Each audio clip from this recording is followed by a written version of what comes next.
네, 오늘은요, 우리 권호숙 전문가님과 함께 해보도록 하겠습니다. 자, 오늘 이 시간에는 작년부터 큰 이슈를 불러 모으고 있는 분양가 상한제와 그리고 가로주택 정비 사업에 대해서 우리 전문가님께서 알려주신다고 하거든요. 그리고 요즘 가장 뜨거운 감자라고 이제 할 수 있는 분양권 전매 제한까지 아주 자세하게 꼼꼼하게 짚어주신다고 합니다. 자, 그럼 먼저 분양가 상한제에 대해서 이야기 먼저 나눠보도록 할 건데요. 자, 분양가 상한제가 정확히 어떤 제도인지 우리 정확하게 우리 전문가님께서 얘기해 주세요. 네, 분양가 상한제 정말 이 한 해 동안 부동산 정책 제도 굉장히 많이 바뀐 사항이 많이 있는데요. 정말 혼란스럽고 정책적으로 어떻게 변해가는지 이 시간에 대해서 간단하게 한번 알아보도록 하겠습니다. 우선 분양가 상한제는요, 쉽게 말씀드리면 내 집 장만을 하기 위한 정말 쉬운 케이스다 이렇게 말씀을 드리는데요. 해결책이죠. 그러한 취지로 봤을 때는 굉장히 좋은 제도인데요. 아파트 청약을 하든 분양을 받을 때에 저렴하게 분양을 받을 수 있는 이런 제도입니다. 제도인데도 불구하고 아파트 가격이 어떻게 됐습니까? 굉장히 많이 오르고 상승세가 굉장히 급격하게 올랐습니다. 그 원인이 있다고 보시면 되는데요. 그 원인은 여러 가지가 많이 있겠죠. 그로 인해서 분양가 상한제가 정말 청약의 과열 현상을 일으켰고요. 또한 아파트 공급에 대한 위축성을 가져왔기 때문에 당연히 가격이 오를 수밖에 없는 이러한 원인 제공이 많이 있었습니다. 그러한 개요부터 시작해서 자세하도록 알아보도록 하겠습니다. 우선 분양가 상한제라는 것은 새로 짓는 아파트의 분양 가격이 집값 안정화를 하기 위한 하나의 일환인데요. 토지 비용과 건축비를 합산을 했을 때에 그 산정한 가격이 지자체의 분양가입니다. 그 지역마다 다 지자체가 있기 때문에 그에 대한 분양가가 심의위원회의 승인을 받도록 되어 있습니다. 이러한 제도가 실은 2020년 올해 4월 28일부터 예정이었는데요. 이 또한 코로나 영향을 받아서 3개월 연장이 되었습니다. 7월 28일부터 시행 예정이 되어 있다 이렇게 보시면 되고요.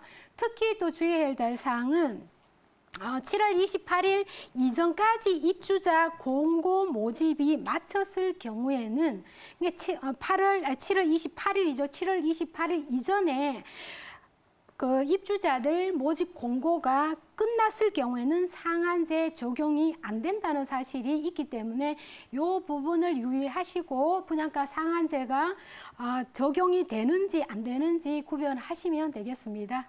네, 우리 분양가 상한제란 그러니까 한마디로 말하면 말 그대로 집값의 안정화를 도모하기 위해서 우리 분양가의 상한선을 결정하는 제도이다. 이렇게 전문가님께서 얘기해 주셨는데 그렇다면 이 분양가 상한제가 적용되는 지역 중에서도 공공택지에 지정된 사례와 우리 공공택지가 과연 무엇인지 우리 전문가님이 자세하게 설명해 주세요. 네, 부동산은 이렇게 정책적으로 변하는 모습을 이렇게 공부를 하다 보면 굉장히 어려운 점이 많이 있습니다. 그 어려운 점을 이해하시기보다는 시행이 바로 들어가면 어떠한 시행이 되는구나 정도 알고 계시면 도움이 될 것 같아요. 공공택지, 분양가 상한제 적용 대상이 공공택지를 우선을 보시게 되면 국가라든지 토지주택공사, 지방자치단체 같은 경우에 공공기관이 개발하는 택지를 말합니다. 쉽게 말하면 국가 소유 또한 토지주택공사, 지방자치단체가 갖고 있는 공공기관이 개발하는 택지를 의미하는데요. 그에는 보시면 국민주택건설이라든지 또한 대지조성 사업으로 개발하는 택지, 굉장히 용어가 조금 어렵죠. 이런 생소된 용어이기 때문에 이 정도 알고 계시면 쉬운 게 위에 보시면 국가 소유 토지주택공사, 지방자치단체에서 하는 공공기관의 개발이라는 택지만 알고 계시면 도움이 될 것 같아요.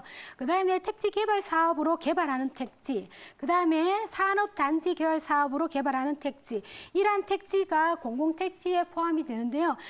특히 주요 지역을 보시면 인천, 과천, 하남, 남양주 등에서 대규모 공공택지가 지정된 바가 있습니다. 이러한 지역에도 지정된 바가 있기 때문에 지금은 공공택지가 사실은 거의 없다고 보시면 되겠죠. 이러한 것들을 토대로 보시면 참고가 많이 되겠습니다.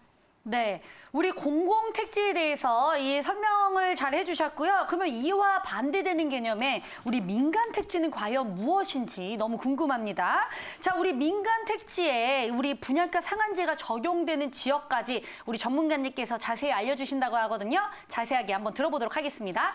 네, 그다음에는 민간 택지에 대해서 알아보도록 하겠습니다. 민간이라 그러면 말 그대로 개인이나 민간 기업에서 주택을 건설하는 이러한 토지를 말하는 거죠. 주택법 시행령 개선안을 통해서 요건이 완화됐지만 민간 택지 역시 심의를 거쳐서 적용이 되기 때문에 이 적용 대상 지역을 보시면 학대가 12, 16 대책 중에서 지정이 되어 있는 지역입니다. 집값을 선도하는 지역과 또한 정비 사업이 등 이슈가 되는 지역이 있는데요. 말 그대로 집값이 선도하는 지역이라 그러면 아무래도 서울을 포함해서 굉장히 많은 지역, 소위 말하면 익히 들어서 알고 있는 지역, 또 유명한 지역, 앞으로 개발이 많이 되는 지역 다 포함이 된다 이렇게 보시면 되겠죠. 정비라는 것은 주거 환경 사업을 통해서 정비 사업이 들어가는 지역이기 때문에 대부분 지역이 다 포함이 돼 있고요. 서울을 비롯해서 보통 보시면 13개 구에서 445개 동 굉장히 많이 있죠. 굳이 다 외울 필요는 없지만은 보편적으로 보시면 강남, 서초, 송파, 강동, 영등포, 마포, 성동, 동작, 양천, 용산, 중구, 광진, 서대문 굉장히 유명한 지역은 다 들어가 있습니다. 소위 말하면 살고 싶고 정말 투자 가치가 있고 메리트가 있는 지역이라고 보시면 되는데요. 이러한 지역이 집값이 선도하는 지역이라고 보시면 되겠고요. 특히 경기는 많은 분들이 다 알고 계시죠. 강명, 하남, 과천 굉장히 서울 못지않게 가격이 상승하는 지역이고 굉장히 비싼 지역이고 동을 보시면 이러한 동을 중심으로 일어나기 때문에 참고하시면 되겠고요.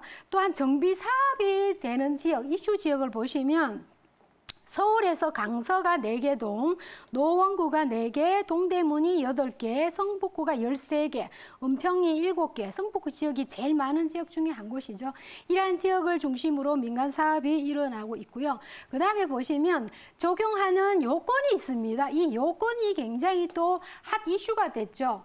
직전 3개월간의 이 해당 지역의 집값 상승률이 해당 지역의 물가 상승률의 2배를 초과하는 지역. 굉장히 말이 어려운데요. 굉장히 쉽습니다. 직전 3개월 동안 집값 상승률이 그 지역의 물가의 2배를 초과한 지역이 분양가 상한제 적용 요건 대상 지역입니다. 그리고 직전 12개월이면 1년 안에 그 아파트 분양가격 상승률이 물가 상승률의 2배 똑같은데요. 이거는 집값 상승률에 해당하는 지역이지만 이거는 1년간의 아파트 분양 상승률이 물가 상승률의 2배를 초과하는 지역. 직전 2개월간의 주택 매매 거래량, 주택이라면 그 거래량이 전년 동기 대비 20% 이상 증가한 지역. 요 4가지는 기본 요건이고요. 요 네 가지가 추가된 요건입니다. 참고하시면 되겠고요. 직전 2개월간 해당 지역 월 평균 청약 경쟁률이 5대1 초과. 지금 경쟁률 청약 보시게 되면 신문지 이상으로 보시면 보통의 단위가 2단위 이상, 3단위도 있죠. 굉장히 경쟁률이 초과된 지역이 태반이라 보시면 되겠습니다. 굉장히 많고요. 그리고 국민주택 규모 이하의 경쟁률이 10대1 초과. 여기에 다 해당이 되면 분양가 상한제 요건 대상이 되기 때문에 참고하시면 되겠습니다. 네, 우리 분양가 상한제, 우리 적용 요건까지 아주 자세하게 설명해 주셨는데, 근데 전문가님 이 기준을 넘더라도 분양가 상한제가 적용되지 않는 예외 조건들이 있다고 또 들었습니다. 자, 어떤 것이 또 예외가 되는지 자세하게 설명 부탁드릴게요. 네, 예외 지역 당연히 있습니다. 근데 이 예외 지역이 소위 말하면 아파트 거래량이라든지 매매 가격이 상승한 지역이라고 보시면 되겠습니다. 왜냐 그러면 분양가 상한제를 하다 보니까 이 외의 지역, 비조정 지역 이런 지역들이 가격이 굉장히 많이 상승했기 때문에 이러한 취지는 좋지만은 정책적으로 봤을 때에 반대로 오히려 매매 가격이 오름세를 한 역할을 했다 이렇게 보시면 되겠습니다.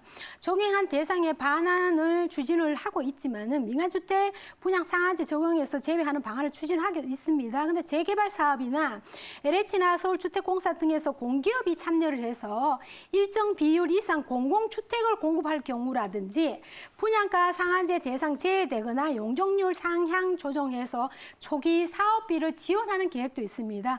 서울시 재개발 현황을 보시게 되면요.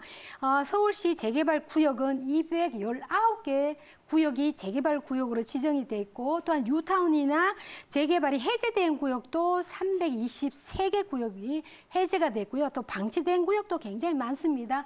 222개 구역이 방치가 되어 있는 이러한 상태인데요.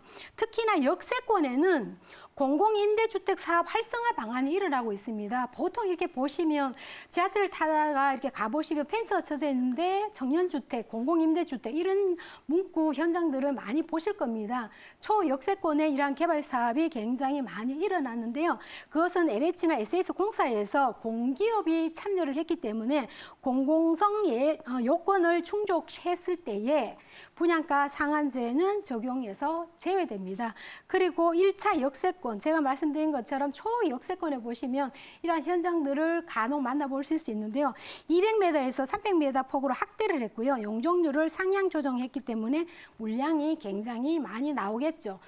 용적률을 그만큼 상장해 준다는 것은 층을 그만큼 많이 주는 상황이기 때문에 당연히 물량이 많이 나올 수밖에 없고요.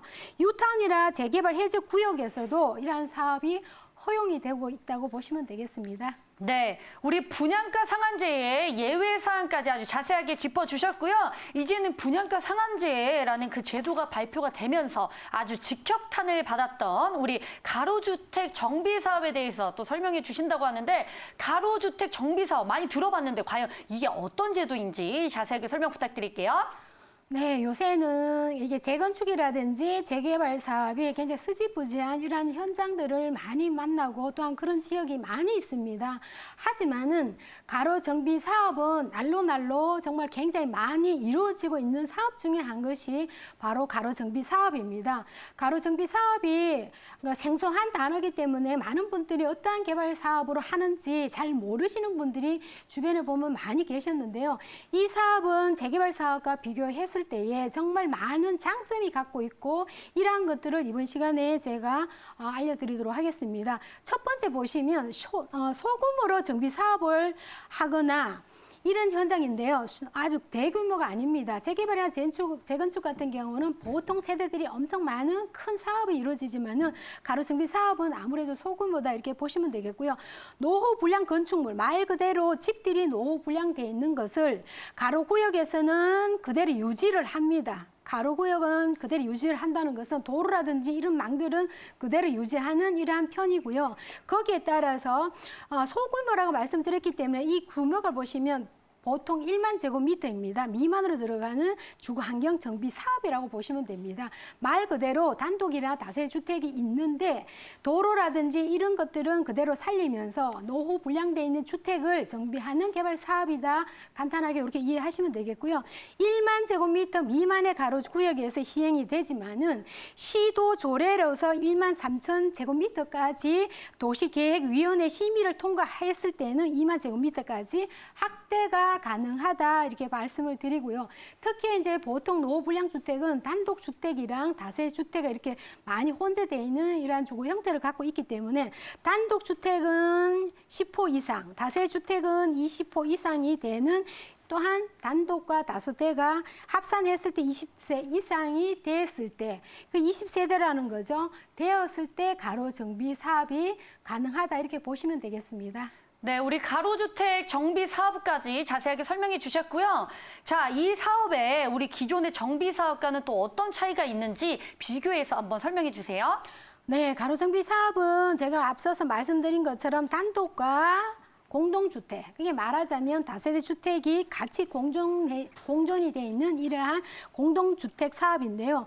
구역과 종종 가로를 유지하면서 소규모로 주거 환경이 개선되는 거고요. 단독은 10호 이상, 다세대는 20세대, 그 다음에 단독과 다세대 합산해서 20세대. 하지만은 20세 미만일 때는 어떻게 하냐? 면적이 1만 제곱미터 미만이면 가능하다는 예외도 있습니다. 요거 참고하시면 되겠고요. 또 시행 방법을 보시면 시행 인가에 따라 주택이라든 건설 공급을 하는 방식이고요. 이 밑에는 이제 보통 우리가 정비 사업이랑 거의 비슷합니다. 토지 소유자가 또한 조합원인데요. 토지 소유자가 합의를 하거나 또한 조합원이 있을 때는 가능합니다. 그리고 시행 공동 시행자도 보시면 시장, 군수, 주택공사, 건설업자, 신탁, 리츠 이러한 것이 시행사가 되고요. 시행 조건을 보시면 당연히 시장, 군수 거기에 따라 주택공사 등이 참여할 수 있고요. 인허가 제도를 보시면 사업계획 승인은 같습니다. 근데 절차를 보시면 조금 재개발하고 완전히 많이 다릅니다. 이 부분이 차이가 많이 있고요. 시행을 하시게 되면 건축 심의를 거쳐서 사업 시행 인가와 착공이 들어가는데요. 이 건축 심의를 보시면 도시계획 등의 심의가 통과를 하지만은 이 절차가 일반 재개발하고는 굉장히 많이 다른 거는 조합원의 합의가 이루어졌을 때는 굉장히 빠른 개발 사업이 되기 때문에 이 가로정비 사업이 요새 굉장히 많이 핫한 이슈로 떠오르고 있습니다. 네, 우리 가로주택 정비 사업 이제 자세하게 설명해 주셨고요. 그 기존의 정비 사업과는 또 어떤 차이가 있는지 비교해서 다시 한번 설명 부탁드리겠습니다. 네, 기존의 재개발 사업과 비교를 하시게 되면 일반 정비 사업은 기본 계획 수립하고 또한 구역 지정이 들어가고 같습니다. 하지만은 가로정비 사업은 이미 단독주택과 다세주택이 고 지정한 소규모 규모로서 이미 지정이 되어 있는 상태죠. 그리고 추진의 위원이나 조합 설립 인가, 시행 인가가 나오는데요. 여기 같은 경우에는 추진위원회가 필요가 없습니다. 바로 조합원이죠. 합의가 되어 있는 상태에서 그 살고 있는 조합원의 설립 인가와 시행 인가는 바로 들어가기 때문에 여기도 벌써 단축이 되어 있는 거고요. 관리처분이라는 것은 이사를 가는 걸 의미하는데요. 똑같죠. 뭐 두 개 다 개발 사업 한다는데 이사를 안 가고는 안 되니까 똑같은 제도가 들어가고요.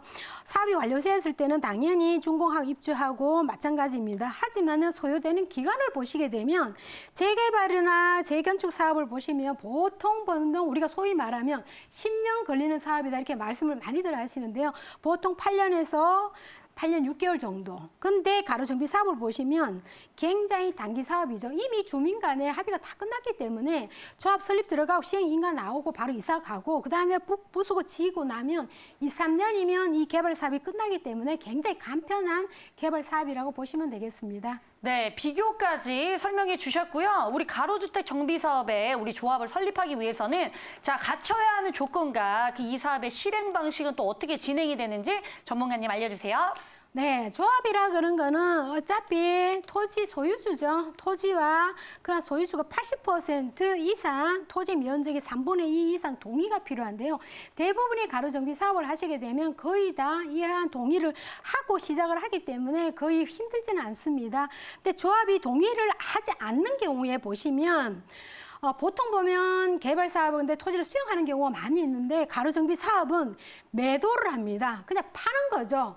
팔고 다시 사서 하기 때문에 굉장히 수용이 아니기 때문에 굉장히 매도 청구하기 때문에 굉장히 편리하다 이렇게 보시면 되겠고요. 시행자를 보시게 되면 이 시행자라는 거는 그 조합원의 합의가 제일 중요하죠. 이러하기 때문에 토지 소유자란 집 소유주죠. 20명 미만이거나 조합원이 직접 시행하는 경우도 있습니다. 그리고 공동 시행도 있고요. 공동 시행이라는 거는 아무래도 시장이라든지 토지주택공사, 건설업자, 등록업자, 그다음에 신탁업자, 리츠 이러한 것들을 시행이 간접할 수 있기 때문에 요즘은 굉장히 편리한 개발 사업으로서 많이 추진되는 이러한 사항이라고 보시면 되겠습니다. 네, 우리 가로주택 정비 사업에 우리 조합 설립 요건까지 얘기해 주셨는데 이러한 요건들을 갖추면서까지 가로주택 정비 사업을 우리 진행하는 이유 과연 무엇일지 전문가님 알려주세요. 네, 가로정비 사업은 재개발 사업하고 비교를 했을 때 굉장히 장점이 있기 때문에 아무래도 이러한 개발 사업을 정말 간혹 가 보시면 가로 정비 사업 사업 승인 걸렸다고 이렇게 펌프렛도 걸려 있고 현수막도 걸려 있는 걸 보실 건데요. 재건축과 재개발에 비해서 제일 큰 장점은 이 속도가 빠르다는 거죠. 8년씩, 10년씩 걸리지 않고 보통 빠르면 2년, 늦으면 3년 정도 되면 끝나기 때문에 개발 사업이 굉장히 빠르다. 그다음에 사업 추진 절차가 기존의 정비 사업들과 달리 굉장히 편하죠. 굉장히 편하게 하기 때문에 그만큼의 다 끝나는 준공까지 기간이 굉장히 짧다. 그리고 수익성을 보시게 되면 조합원이 합의를 해서 조합원이 집을 짓는 거고 지어주는 거고 그다음에 청약을 하기 때문에 수익성은 굉장히 대폭 개선이 되는 거죠. 이런 걸 봤을 때에 조합원에도 권리를 보시면 거래에 제한을 두지 않습니다. 근데 보통 재개발이나 재건축을 보시면 이게 조합원의 자격이 있는 분들은 거래를 할 때 제한이 있습니다. 그것도 하나의 정책적으로 포함되어 있지만은 가로정비 사업에는 이러한 제한이 없다는 것이 투자하는 데도 또한 메리트가 있다고 보시면 되겠습니다. 네, 이렇게 가로주택 정비 사업에 대해서 이야기 나눠봤고요. 앞서 예고해드린 대로 우리 분양권 전매 제한에 대한 이슈 한번 알아보도록 하겠습니다. 자, 정확하게 이제 어떤 내용인가 기준을 담고 있는지 전문가님 알려주세요. 네, 분양가 전매가 제일 큰 핫한 이슈로 또 올랐는데요. 이 분양가 상한제가 전매 제한, 상한제 또 이런 것들이 부동산 가격이 실질적으로 많이 오른 원인을 제공한 거죠. 실제로 실거주를 중심으로 해서 공급하는 주택을 전매 행위를 제한했습니다. 간단하게 말씀드리면 옛날에는 서울시에서 전매 제한이 다 들어갔지만은 이제는 경기 도도 다 어느 지역 못지않게 거의 전면이 전매 제한이 다 들어갔다 이렇게 보시면 되겠습니다. 수도권과 지방광역시 소유권 이전 등기할 때까지 분양권을 전매를 못하게 돼 있는 거죠. 이렇기 때문에 굉장히 많은 것이 규제가 됐다 이렇게 보시면 되겠습니다. 간단한 내용을 다시 한번 짚어드리면 일단 소유권 이전 등기할 때까지는 등기해야 된다 이렇게 보시면 되겠습니다. 네, 좋습니다. 우리 강화된 우리 분양권 전매 기준 꼭 한번 체크해 보시기 바라고요. 이 강화된 기준에 적용되는 범위도 한번 살펴보도록 하겠습니다. 네, 범위는 굉장히 광범위하지만은 간단하게 말씀을 드리겠습니다. 가밀 억제 권역 지역과 그다음에 성장 관리 지역. 이거는 이게 종류가 너무 많고 서울시역, 경기도 보시면 제가 다 읊어드리지를 못하겠지만은 서울뿐만 아니라 경기 지역까지 전면 전매 제한이 거의 다 들어갔다 이렇게 보시면 되겠습니다. 네. 자, 오늘 분양가 상한제 그리고 가로주택 정비 사업, 분양권 전매 제한까지 우리 전문가님께서 자세하게 설명해 주셨는데요. 자, 우리 전문가님께 이제 조금 더 자세한 부동산 정보들을 듣고 싶은 분들을 위해서 마련한 우리 세미나 소식이 준비가 돼 있다고 합니다. 그 자세한 일정 화면으로 소개해 드릴게요.